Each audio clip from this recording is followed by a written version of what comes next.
शादी की सालगिरह की सुबह थी। घर में हल्की हल्की खुशियों की रौनक थी। मेरी पत्नी आयशा सुबह से ही कुछ अलग लग रही थी।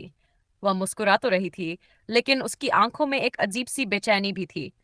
10 साल की शादी में मैं उसे अच्छी तरह समझने लगा था। जब भी वह किसी बात को दिल में छिपाती थी, उसकी मुस्कान बिल्कुल ऐसी ही हो जाती थी।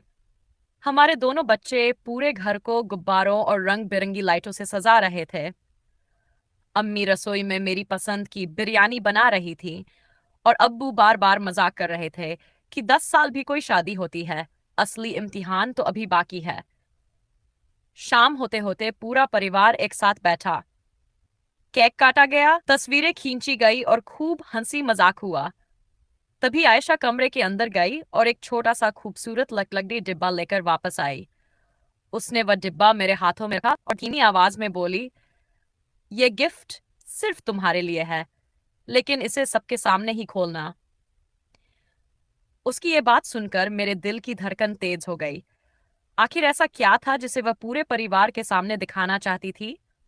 मैंने डिब्बा खोला। अंदर एक पुरानी चाबी, एक फीकी पड़ चुकी तस्वीर और एक बंद लिफाफा रखा था। तस्वीर देखते ही मेरे हाथ कांपने लगे। उस तस्वीर में मैं था, लेकिन मेरे साथ खड़ी लड़की आयशा नहीं थी। पूरा कमरा अचानक खामोश हो गया। अम्मी ने घबराकर पूछा, ये लड़की कौन है? मैं कुछ बोल ही नहीं पाया। आयशा बस मुझे देख रही थी, जैसे वह मेरे जवाब का इंतजार 10 साल से कर रही हो। मैंने कांपते हाथों से लिफाफा खोला। उसमें सिर्फ एक पंक्ति लिखी थी, अगर यह पत्र तुम्हारे हाथ में पहुंचा है, तो अब सच छिपाने का कोई मतलब नहीं रहा। नीचे कोई नाम नहीं था।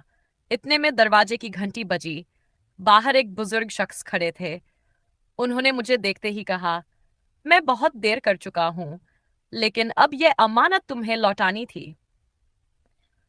उन्होंने मेरे हाथ में एक पुरानी डायरी रख दी। मैंने उन्हें पहचानने की कोशिश की, मगर कभी देखा ही नहीं था। इससे पहले कि मैं कुछ पूछता, वे बिना पीछे देखे चले गए। मैंने डायरी खोली। पहले ही पन्ने पर मेरा नाम लिखा था और उसके नीचे तारीख ठीक 10 साल पुरानी। मेरी सांसें रुक सी गई। डायरी में मेरी जिंदगी की ऐसी घटनाएं लिखी थी जो सिर्फ मुझे मालूम थी, लेकिन सबसे हैरानी की बात यह थी कि उसे लिखने वाला कोई और था। जैसे जैसे मैं अगले पन्ने पलटता गया, मेरे चेहरे का रंग उड़ता गया। हर पन्ने पर मेरी शादी से पहले की जिंदगी के ऐसे राज लिखे थे जिन्हें मैंने कभी किसी से साझा नहीं किया था। इतने में मेरी छोटी बहन बोली, भैया, इस डायरी के बीच में कुछ रखा है। मैंने बीच का पन्ना खोला। उसमें एक अस्पताल की रिपोर्ट थी। रिपोर्ट पर किसी और का नाम था, लेकिन पति के नाम वाली जगह पर मेरा नाम लिखा था। पूरा परिवार मुझे देखने लगा। मेरे पास कोई जवाब नहीं था। मैंने तुरंत आयशा की तरफ देखा, लेकिन वह हैरान नहीं थी, जैसे उसे पहले से सब पता हो। मैंने उससे पूछा, तुम्हें यह सब कहाँ से मिला?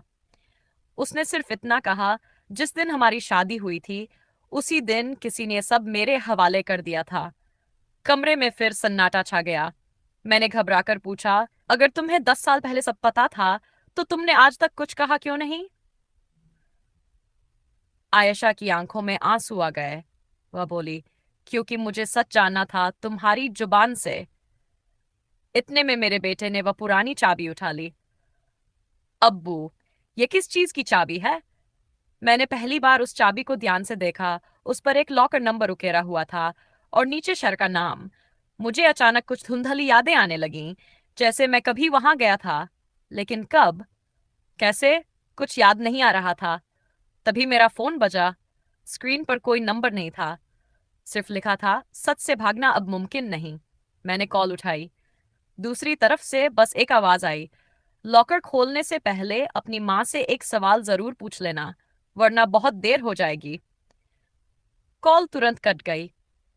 मैंने अम्मी की तरफ देखा। उनका चेहरा बिल्कुल सफेद पड़ चुका था। ऐसा लग रहा था जैसे उन्होंने भी वह आवाज पहचान ली हो, लेकिन उन्होंने कुछ नहीं कहा। उसी समय बाहर आंगन में किसी गाड़ी के रुकने की आवाज आई। खिड़की से झांका तो दो अनजान लोग घर की तरफ बढ़ रहे थे। उनमें से एक के हाथ में बिल्कुल वैसा ही लकड़ी का डिब्बा था जैसा कुछ देर पहले आयशा ने मुझे दिया था। वे दरवाजे तक पहुंचे, एक दूसरे की तरफ देखा और घंटी बजा दी। मैंने कांपते हाथों से दरवाजे की कुंडी पकड़ी और जैसे ही उसे खोलने लगा, मेरी नजर उस दूसरे डिब्बे पर पड़ी जिस पर बड़े अक्षरों में लिखा था, यह सिर्फ दूसरे सच की शुरुआत। मैंने कांपते हाथों से वह पुराना लिफाफा खोला। अंदर एक डायरी, कुछ तस्वीरें और एक चिट्ठी थी। चिट्ठी की पहली पंक्ति पढ़ते ही मेरे पैरों तले जमीन खिसक गई। अगर तुम ये पढ़ रहे हो तो इसका मतलब है कि अब सच जानने का समय आ गया है। डायरी में 10 साल पुरानी हर तारीख दर्ज थी। वही दिन जब हमारी शादी हुई थी। हर पन्ने पर मेरी छोटी छोटी खुशियों का जिक्र था, लेकिन उनके बीच एक ऐसा दर्द भी छिपा था जिसके बारे में मुझे कभी पता ही नहीं चला। तस्वीरों में मेरी पत्नी एक छोटे से बच्चे के साथ दिखाई दे रही थी।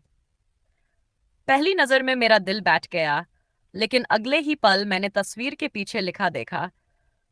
यह वह बच्चा है जिसकी जिंदगी हमने मिलकर बचाई थी, लेकिन उसे कभी यह नहीं बताया गया कि उसके लिए किसने अपनी सबसे बड़ी खुशी कुर्बान की।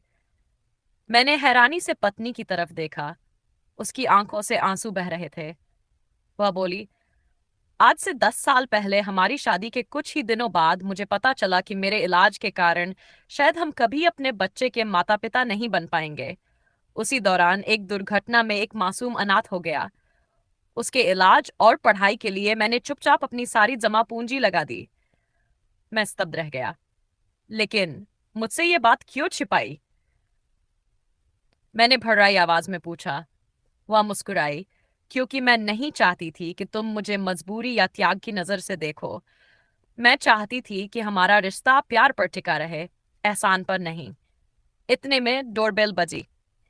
दरवाजा खोला तो सामने वही युवक खड़ा था जिसकी तस्वीर डायरी में थी। अब वह बड़ा हो चुका था। उसके हाथ में एक छोटा सा गुलदस्ता और मिठाई का डिब्बा था। उसने आते ही मेरी पत्नी के पैर छुए और बोला, अम्मी, आज मैं डॉक्टर बन गया हूं। अगर आपने 10 साल पहले मेरा साथ न दिया होता तो मैं शायद आज जिंदा भी नहीं होता। मेरी आंखों से आंसू अपने आप बह निकले। युवक मेरी ओर मुड़ा और बोला, अंकल, मुझे बहुत देर से पता चला कि मेरी पढ़ाई, मेरा इलाज और मेरा पूरा जीवन आप दोनों की वजह से बना। मैंने पत्नी की ओर देखा।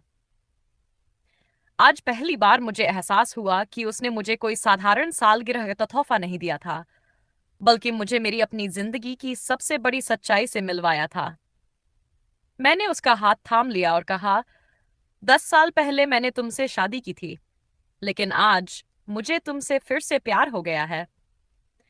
हम तीनों की आंखों में आंसू थे, मगर इस बार वे दर्द के नहीं, सुकून और कृतज्ञता के आंसू थे। उस रात सालगिरह का केक काटते समय मैंने मन ही मन एक वादा किया। अब हमारे रिश्ते में कोई राज नहीं रहेगा, क्योंकि सच्चा प्यार वह नहीं जो केवल साथ निभाए, बल्कि वह है जो बिना शोर किए किसी की पूरी जिंदगी बदल दे। और मुझे मेरी सालगिरह पर दुनिया का सबसे अनमोल तोहफा मिल चुका था, अपनी पत्नी का सच्चा